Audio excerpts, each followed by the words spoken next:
making video games is the best job ever, right?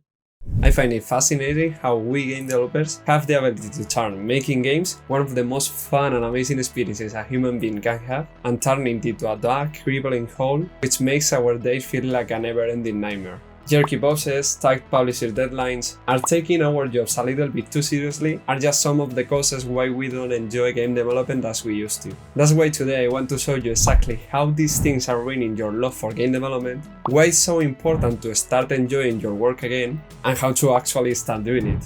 I also used to dread every single day from start to finish, but a couple of years ago I adopted the mantra of journey before destination. Because if you think about it, we spend almost a third of our life on Earth working, so we better find it enjoyable, don't you think?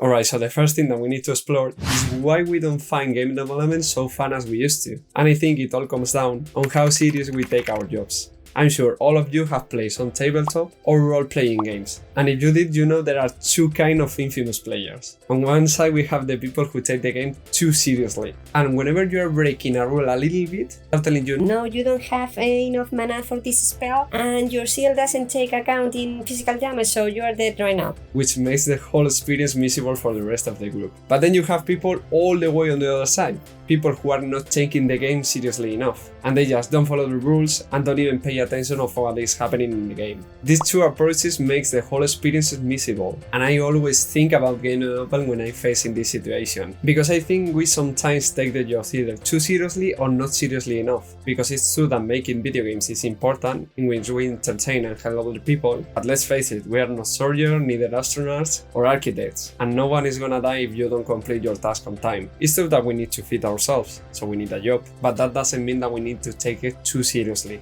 It's kind of similar to this normal curve meme, in which you have someone on the left who is kind of half-baked but still enjoys their life, and you have the other way around, a supreme person which also enjoys their job, but you have this guy in the middle who is raging about all these important things about game development and how we need to follow these principles, and we need to get on time because if we don't release this game, some rich person is gonna get less money than they already have. And I really like this meme because I went all the way through the curve, in which in my first job I didn't take it too seriously, then I started taking it too seriously, and then I landed on the right side and I understood that we are just making video games and no one cares really. But I've recently been laid off, so I don't know if this advice makes sense for you, but you take your shot.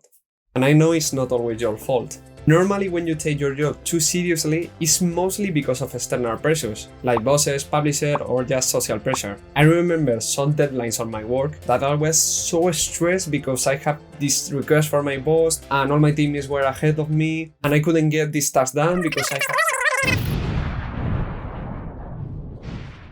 But that was exactly when I knew I had to put a stop to it and start enjoying my work a little bit more. Now, the interesting part about enjoying your work more is that it will not only make you happier, obviously, but it will also make you a better developer. Barbara Fredrickson is a scientist who developed the broaden and expansion theory, which states that it's not that being more productive makes you happier, it's that being more happy makes you more productive. Meaning that if you enjoy your work more, you're gonna make it better, which benefits everyone in the company. Long story short, Barbara's work shows us that hormones related to happiness, like serotonin or dopamine, expand our brain's capacity and make us more prone to critical thinking or problem solving, which creates a really nice snowball effect in which the happier you are, the better you work, and the better you work, the happier you are. And this is so crucial because you spend most of your time working. According to Oliver Bookman in 4,000 Weeks, this is a visual representation of the weeks which compose the typical lifespan of a human being, and these are all the weeks that you are gonna spend just working.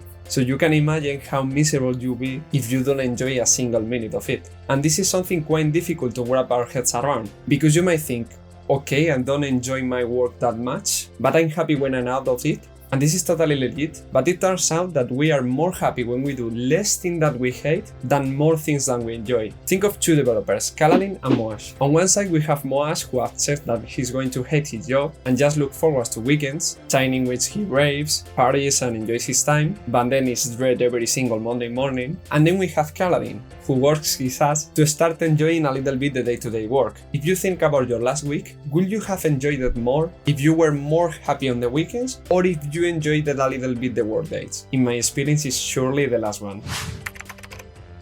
Alright, so we have finally come to the place we were looking for, how to actually enjoy your work as a game developer more. And I haven't found a better framework than the 3 Ps from Feel Good Productivity from Ali Abdaal. In his book, Ali tells us that we can focus on 3 elements to make our job more enjoyable, which are play, power, and people. And I will add a 4th element of my own on top of that. The first P, play, is focused on treating our jobs a little bit more like a game, which fits very well game development, because sometimes we forget that we are actually making a video game, and it is totally possible to enjoy playing it as you are making it. I know it sounds crazy, I also hated every single game I've worked on, but this means that you can treat every single day like a little mission, in which tasks are just challenges that you need to overcome to improve yourself. And you can grab everything related to your daily work with a little bit of a playful attitude, putting on some music, or keeping track of your tasks, and giving yourself a little bit of a reward when you accomplish them. This should pursue that you take your job a little bit less seriously, because at the end of the day we are just making games. The second P, power, is related to how much ownership and control you have over your tasks, because it turns out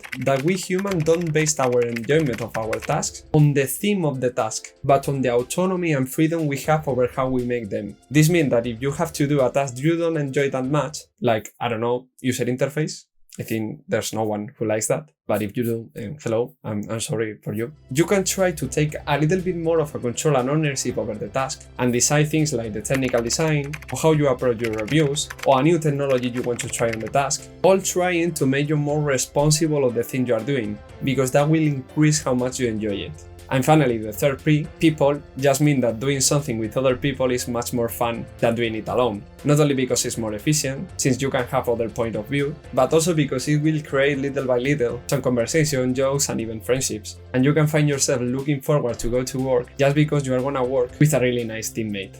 Alright, and the last key I think is crucial to enjoy your work more in game development is to not base your whole identity on the fact that you are making video games. Because I think sometimes we put a lot of pressure on ourselves because we identify as the video game person. You work in video games, all your friends are from the game industry, and all you do in your free time is either make games or play games. And the problem is that the moment you stop liking video games as you used to, your whole identity could crumble and crash. This is exactly what happened to me a couple of months ago, in which I lost a little bit of the passion about making games, and I found myself not liking my jobs, not going to events, and not liking playing games on my free time. So I think a really nice idea is to start a couple of hobbies which have nothing to do with video games, like playing an instrument and sport, or starting a book club or cinema club. The idea is to put a clear limit between who you are when you are making video games and who you are when you are not, because if those two personalities melt, they're really hard to manage when you lose passion for your job. And that's when anxiety, burnout, and imposter syndrome start to appear. If you find yourself facing any of these problems, I think you will love this video right here, in which we explore how we game developers can beat once and for all imposter syndrome. I hope you find it helpful. Thank you so much for watching the video, and I see you soon. Bye bye.